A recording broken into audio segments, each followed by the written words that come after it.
This is John. And Jessi's Movie Reviews. Don John, starring Joseph Gordon-Levitt, Scarlett Johansson, and Julianne Moore, was this week's pick, and I gotta say, we really did enjoy the movie. Right, John? Yeah. Don John was written and directed by Joseph Gordon-Levitt himself, and this surprisingly funny and entertaining flick received great reviews across the board. At first I was a little skeptical, as the story was about this Guido-type guy who wants to screw everything he sees, but I guess that's the angle Joseph Gordon-Levitt was going for, as a director. I think this was his first film directing? I heard he's being accused of racial stereotyping because of this film.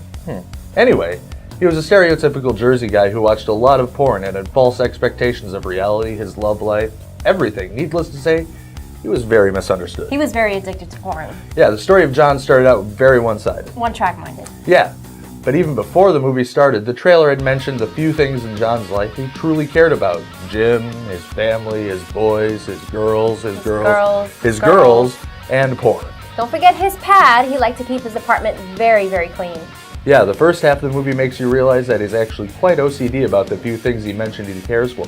Like changing the sheets every time he banged a new girl. Well, yeah, I would want the sheets to be changed too. It's kind of gross. But as the story progresses, you sort of notice how he's kind of changing. And maybe even for the better.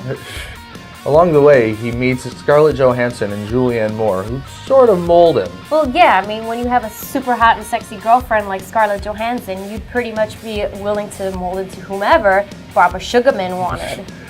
Yes, but the whole point of the movie was that with a little help, everyone can work on their addictions and change. Yeah, but most normal people have healthy addictions with moderation, not like this guy who was jerking off like 12 times a day. But he did go to church and ask for forgiveness for his sin. You see, that's another thing, and we could do a whole nother review on this topic, but the movie depicted John's Catholic Church as a one-stop shop for all your repenting needs. Just say 10 Hail Marys and 10 Our Fathers and you're all better now, and you can go back to banging random chicks out of wedlock. It was very unrealistic. Well, at least he kept it consistent, jerked off 10 times a day and went to church every Sunday with his family. He's good people. It seemed that he was struggling the most with his false expectation of love. Hot, sexy girlfriend Barbara Sugarman or porno. And that's when he meets Julianne Moore's character, Esther. Oh, she was great. Yeah. So Esther, along with Barbara Sugarman, were Why do you keep saying it like that? Because I think it's funny, okay? So anyway, Esther and Barbara Sugarman were both very influential to John. Oh, yeah. Both women showed John two different takes on what real love could look like. And what the insides of their vaginas look like. Well, he is a good-looking guy, and the entire movie was based around porn addiction. So you've got to be prepared to see plenty of TNA and not feel squeamish about it. Oh, the boobies weren't a problem for me at all, but what I did feel squeamish about was when John and Esther started making out. Talk about robbing the cradle, okay? All I can think about was 10-year-old Joseph Gordon-Levitt from Angels in the Outfield and old-ass Julianne Moore making out on the couch and getting it on. Ugh, gross.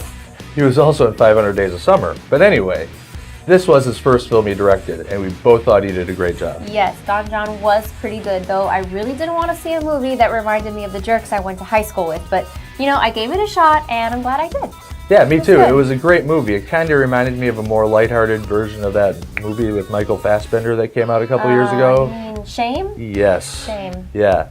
Both movies made you contemplate life's real pleasures. I'd even say that Don John was kind of inspiring. Yeah, it inspired me to watch more porn. It should inspire you to do much more than just watch porn, okay, Don? I mean, why don't you be more like Don John and clean up the apartment a little bit? Yeah, so anyway, that's it for this week. We say go see Don John and try not to get addicted to porn. See you next time.